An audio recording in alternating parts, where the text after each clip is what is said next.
what's up fellas, this is Thegamehuntah, and today I would love to introduce you to my new addiction, Raid Heroes Total War, available now for free at congregate.com.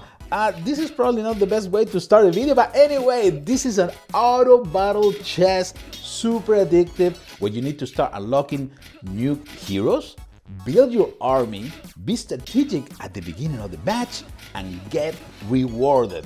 Alright, Knight, we're gonna save you. Let's start with the video right now. In Raid Heroes, you need to assemble an army by unlocking new heroes, collecting cards.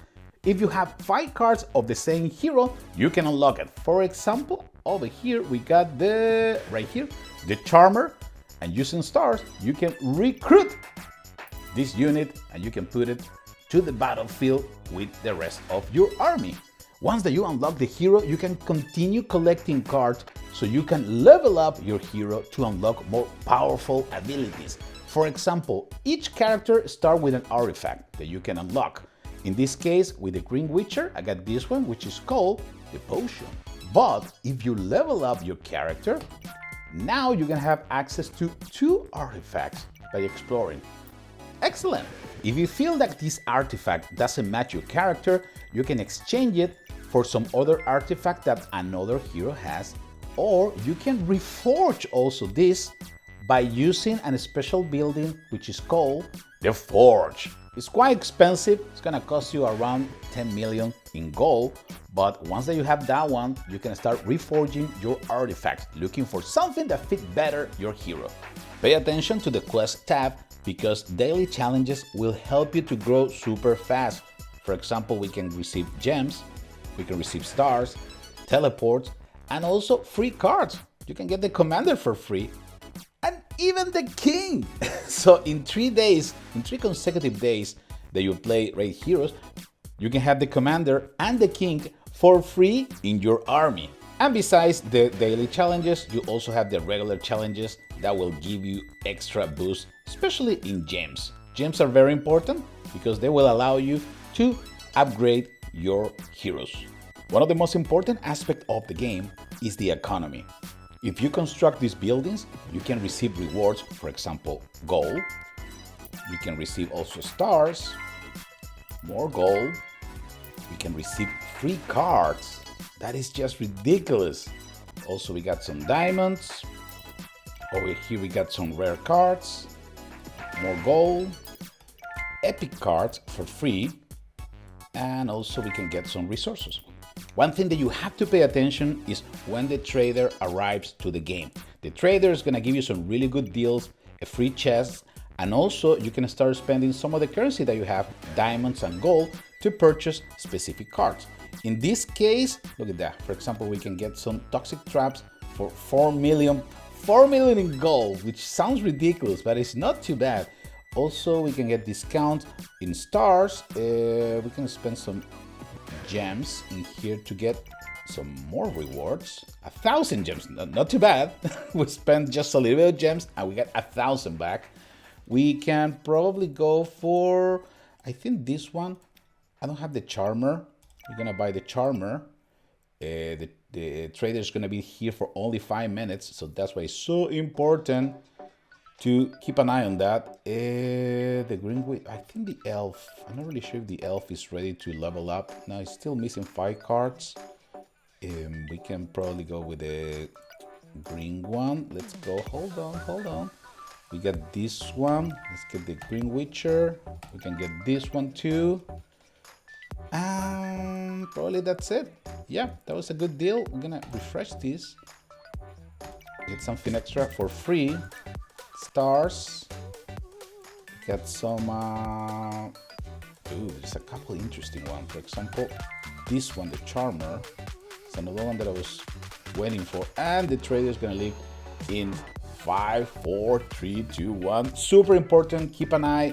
Keep also track, because every 5 hours the trader is gonna arrive. Before starting the match, we need to organize our army on the battlefield. We need to analyze where the enemy is coming from and how we're gonna locate our troops to make sure that, for example, the fairy, which is a healer, can be safe, and also the archers can do maximum damage. So in this case, we're gonna start putting all the meat shields in the middle. We're gonna keep the Green Witcher over here, which is a healer. We're gonna keep the fairy in the back with speed 0, so the character is not gonna move once the battle starts. This one, we're gonna reduce the speed for the Green Witcher. I wanna make sure that the Green Witcher can heal the troops before engaging into battle. Konuk is we should probably upgrade Konuk. It's a booster. It's gonna increase the, you know what? We're gonna remove the speed. It's gonna boost our troops on the battlefield. But at this point, the level of this character is not that high, so it might probably go down super fast. So my idea would be to keep this character, Konuk, right here behind the mid shields. The Green Witcher, which is the one that's gonna start shooting fireballs right there. Fireball, archer on top, elf on bottom. There is two options. We can probably keep all the archers or ranged units in one side, so we can do as much damage as possible to this Cyclops. Probably that's not a bad idea. My only concern is that I'm keeping all my troops together so we can get overwhelmed from the top. Remember that you can also check the speed and level of the opponent, so you know how fast they're gonna reach the target. For example, this one has speed level 1. This one got level 1 also. Okay, so this is good. If they all have the same speed, or basic speed at least, we can have a better idea how fast they're gonna reach my units. Okay, so we're gonna keep this. You're gonna probably, there you go, and let's go into battle. The knight on top is gonna receive a lot of damage, but it's a mid shield. Right now it has a tons of hit points. And now that we finished with the troops in the bottom, we're gonna start focusing our attack on top. And I think that worked out very, very well. Let's go for another battle. Right now we have a Cyclops coming from the bottom. We got the wife. The wife! Oh my god, that's terrible. Okay, we got the wife over there. Gonna put our archers aiming at the wife, both. Fairy, you're gonna be right there. The assassin is one of the heroes that can do crazy damage. Doesn't have that many hit points, but it's deadly when we can deliver the final blow. So that's why we're gonna keep the assassin over there. We can try to grab the attention of the Cyclops at the bottom by keeping this Viking over here. We can probably try this. Let's see how it goes. Let's see how two battles are different one to another depending on the position of the characters. Right, the Viking is doing a really good job single-handling two enemies. We were able to finish all the opponents on top. Reinforcements has arrived and victory it's ours. Okay, good. We're doing good. Okay, right now in this battle we have goblins in front. We got the Cyclops. I think we can finish this goblin at the bottom. I'm gonna put one of the elves right here. We're gonna leave the red Witcher in the middle. And I think this one will cover the one on top. All right, let's go. All right, Viking is doing great with the Green Witcher. Perfect. If you notice that the enemy runs back, it's because of one of the special abilities of one of my characters, which is this one. I'm gonna show you right now. Is Canoe. Where is it? There you go, Canoe. Buttercry. Buttercry is the ability that motivates all allies and they motivate the opponents. The opponents retreat during duration of the demotivation.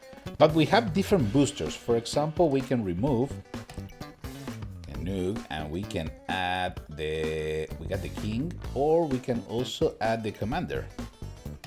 Okay, the commander has motivation, increases outgoing damage and decreases incoming damage to an ally. So you have to start mixing different units to see which ones are gonna be a better fit for your game style and also for the opponents that you're trying to face, right? So let's go with the commander in this one. Time for a raid. We're gonna go with this. The commander, you're gonna be right there. Because your level is not that high, I'm just gonna put you speed of 6, so you can have enough time to boost my troops.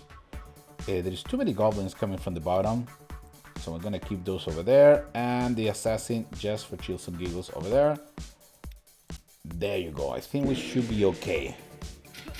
All the enemies are coming from the bottom. Commander with a trumpet motivating the unit, but because it doesn't have that many hit points right now, you saw that the commander went down super fast. Hey, now we have a chance to fight against another player.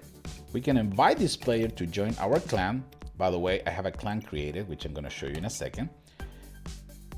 Oh, this is not gonna look good. I got a feeling that we're not gonna win this battle. Look at this, my opponent is keeping all the troops in the back. They're not moving. They're not moving. That's great because also has a necromancer, so summoning those skeletons. Oh, that's a good strategy. That's a good strategy. Hopefully you're gonna join my clan. Okay, that will be fantastic. Right here we have the clan. It's called Congregate. You can join any time, so we can go and try to get our clan chest. Now, what is important is that you have to build the palace. The palace is right here. The palace is the one that is going to allow you to, well, number one, generate profit with gold, and also you can start joining a different clan. Another really interesting aspect of the game is that you can restart the raid. Right now, I'm in battle number 73, but I can start from the beginning if I want to. Why is that useful? Because when you start moving into the adventure, you're gonna start unlocking new cards, receive some resources, but at one point you're gonna fight against opponents that are probably too powerful for you. For example, when you start the game, you will have the knight. If I'm not wrong, I got the archer also. So I was able to get to raid number 40 until I reached a wall. I couldn't move any further. So you have this option called new raid.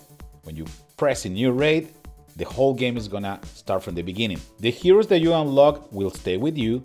All the stats will get reset, and also very important, in the castle, all these buildings that generate gold will also get reset the level to 0.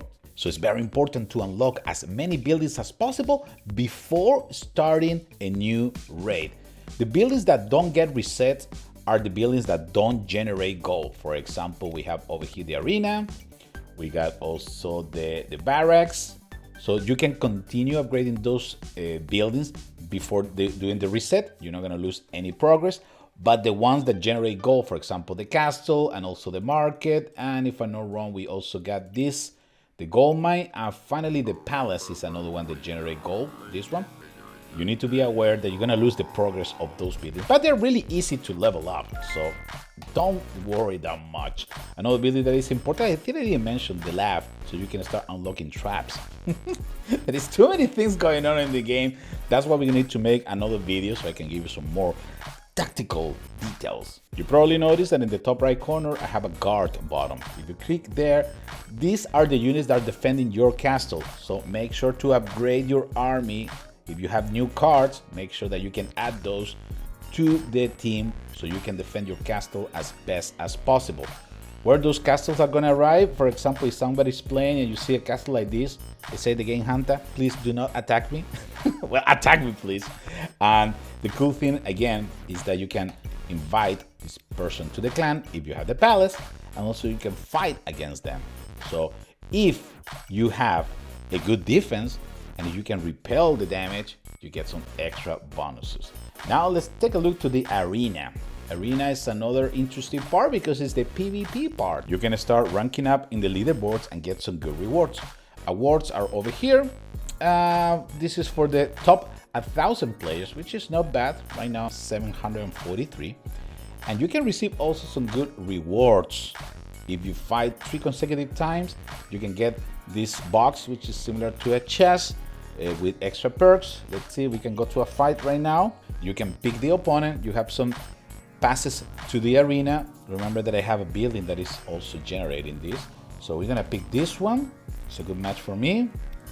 Let's see if we can put some Characters right there. Ooh, you have the Iron Heart. It's a tough enemy.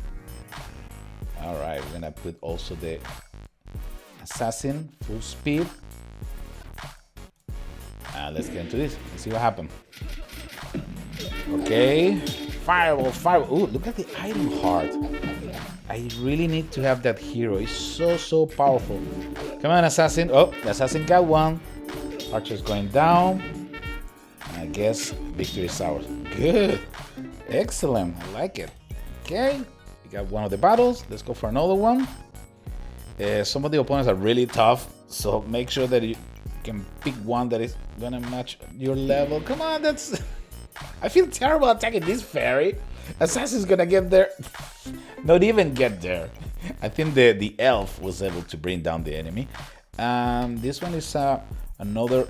it's kind of like a weak opponent, but again, the more battles you win, the higher you're gonna be in the leaderboard, the better the reward. So take no prisoners. Just fight against anyone. Again, you receive some really good rewards every time that you fight. And after 3 battles, you can get also... oh, hold on. You can get an arena chest with plenty of things. We got some gems in here, which I'm going to show you in another episode, because there is a building which is going to allow you to forge right here. We got the forge, the generate gems, and allow you to reforge artifacts. Artifacts are the one that you can unlock with the character right here. For example, this one has 2 artifacts because it's level, it's already 1-star level hero right there. Okay. And the cool thing is that you can also exchange these artifacts. If you feel like that artifact doesn't fit your character, let's take a look to one character in, let's see, for example, the Green Witcher. Which artifact do you have? Okay, this one is giving me a boost in HP, damage per second, and also in healing. But you can exchange that one for, or you can reforge that, now that I have the building, and you can also change that for another that probably fit better your hero. In this case, I'm not going to change it, but for example, if I want to change this for the one that has the archer or the elf, this one has a damage per second plus 57% and a special skills plus 63%. Why do I have this artifact with the elf? It's because of this, the special skill. The special skill of the elf is the, right there, is shoot. And that's the attribute that we're trying to upgrade with the elf, because it's a ranged unit. Okay, so you have to understand the different stats. For example, the first one is the special skill. In this case, is shoot for the archer. HP, I don't level up much the HP for my ranged units because they are just providing support from distance. Okay, you can level up, of course, a little bit, but I will put more of the efforts in shoot. Damage per second, I don't think it's a good idea to do it because this is only gonna boost melee damage. And we have a ranged unit. What is the point, right? Speed, I won't recommend you to do it either because, again, the characters are not gonna move that much. But in this case, the artifact that I have, very useful because it's providing me a boost in shoot, which is one of the attributes that I need. But again, if you feel like one of your character has an artifact that it doesn't match the character itself, and this one is kind of crappy, but it still works for the commander. It's increasing the HP and also the damage per second. It's a close combat unit, so it's fine. But you have this option to change or reforge also these artifacts so you can get more powerful units. And also another thing that I didn't mention is the traps. The traps is something that you can unlock once that you have the lab. The lab is this one? Yeah, the lab. Once that you have the lab, you can start unlocking traps. Of course, you need 5 cards in order to unlock that trap. And as soon as I got one of the trap, I'm gonna show you that in action because until now I don't have any. But I'm generating cards because I built the lab right here in my castle. Fellas, this is Thegamehuntah. I really hope that you guys love Raid Heroes Total War, available now on Congregate.com. It's a really fun game. We're gonna be making more videos and also give you more tips. I've been playing for around a week and a half, something like that. And it's so cool that you can progress in the game, even as a free-to-player game, because the number one, we got the quest that is giving us free cards during the raids. You also receive cards, And once that you start building some specific structures, for example, the barracks, you're gonna also start receiving cards for free. So this, there is nothing else to say. Just go to congregate.com and try Raid Heroes Total War. I'm gonna put the link in the description of this video. This video is not sponsored whatsoever, but I love the game so much that I want to share it with you. Fellas, this is Thegamehuntah signing off. I will see you in the next one. Take care, everybody.